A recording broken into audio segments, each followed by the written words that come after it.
Tout est formidable, tous les produits culturels sont indispensables, c'est le discours d'aujourd'hui et il est insupportable. Hélas, nous autres culturels, nous avons tendance à le relayer, je fais ici une autocritique.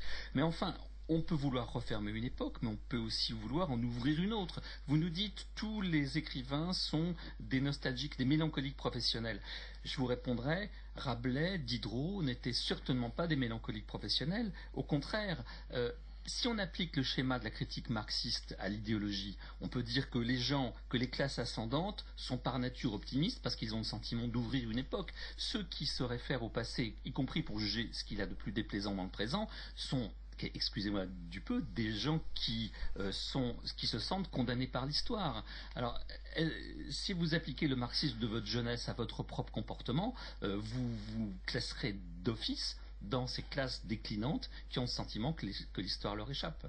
Régis Debray. Écoutez, il en va de la nostalgie comme de la frontière, la mauvaise face la bonne. Et c'est vrai qu'il y a deux formes de nostalgie. Disons, il y a la nostalgie du féodal, de l'hidalgo venido a menos, qui réclame des égards. Et puis il y a la nostalgie dynamique du révolutionnaire. Disons, il y a la nostalgie de Ratapoil, le bonapartiste croqué par Daumier, et puis il y a la nostalgie de Jules Vallès en face. Bon.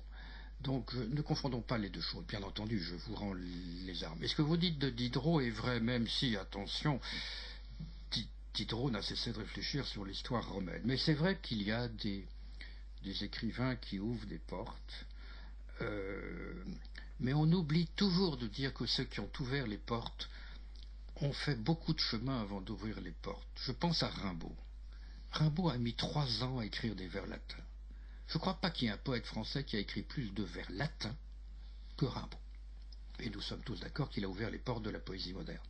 Donc, cessons d'opposer, comme Daniel le disait, le passé et l'avenir. Disons, ceux qui ont tout oublié n'ont pas d'avenir. Voilà, point.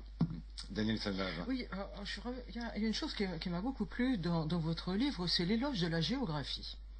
De cette grande science qu'est la géographie est véritable. Et quand vous dites qu'à un moment, on est frappé par ce qui se passe dans les programmes d'histoire, on en a beaucoup parlé, ici en particulier. On a moins noté ce que vous remarquez, page 234, et vous dites, dans les nouveaux programmes de géographie de première, la France est plus ou moins disparue. Et vous pensez que cette disparition de la France des programmes de géographie, comme cette disparition de l'histoire, Louis XIV prend son premier, considéré comme des gens qui n'avaient pas tellement l'esprit démocratique, donc c'est pas la peine de l'enseigner à nos enfants, pensez que cela est profondément lié. Et comment échapper, en formulant cela comme je le fais et comme vous le faites, comment échapper à l'idée, mais bien évidemment, ce sont des souverainistes, ils défendent cette vieille idée de la nation française, et on voit Jean-Pierre Chevènement qui pointe le bout de son nez dans ce débat. Alors, j'attends de vous, évidemment, une défense de cette double entité de l'histoire et de la géographie française. Régis Debray.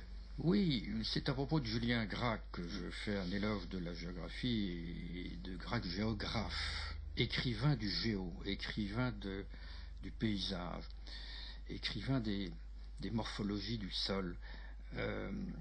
Et c'est vrai qu'histoire et géographie avec un trait d'union, c'est ce qui a fait, je dirais, toutes les humanités classiques, et pas seulement avec le grec et le latin. L'histoire et la géographie, c'était fondamental. Et aujourd'hui, à un moment donné, Vidal de la Blache a disparu, il a laissé la place à Michelet, et maintenant les deux ont disparu au fond.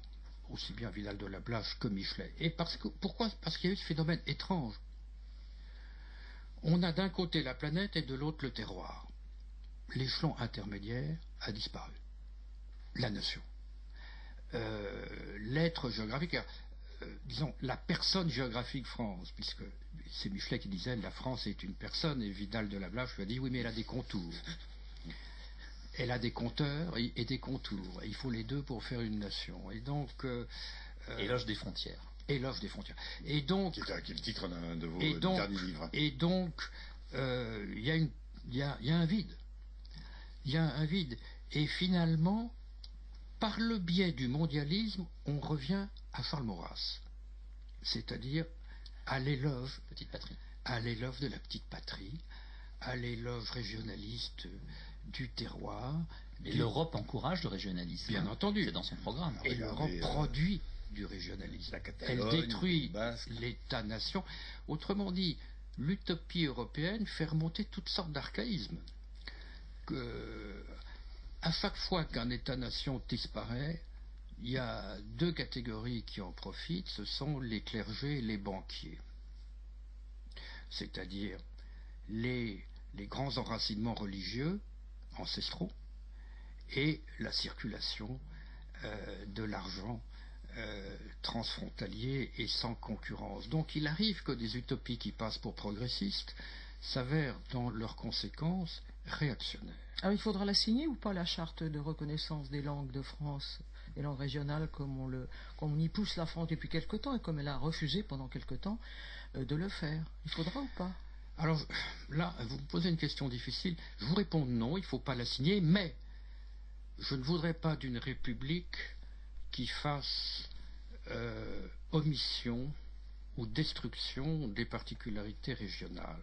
Et en sens, le livre de Mona Ozouf, Composition française, est un très heureux rappel. Donc je dis non, mais ne cultivons pas un universel abstrait, roide et méprisant.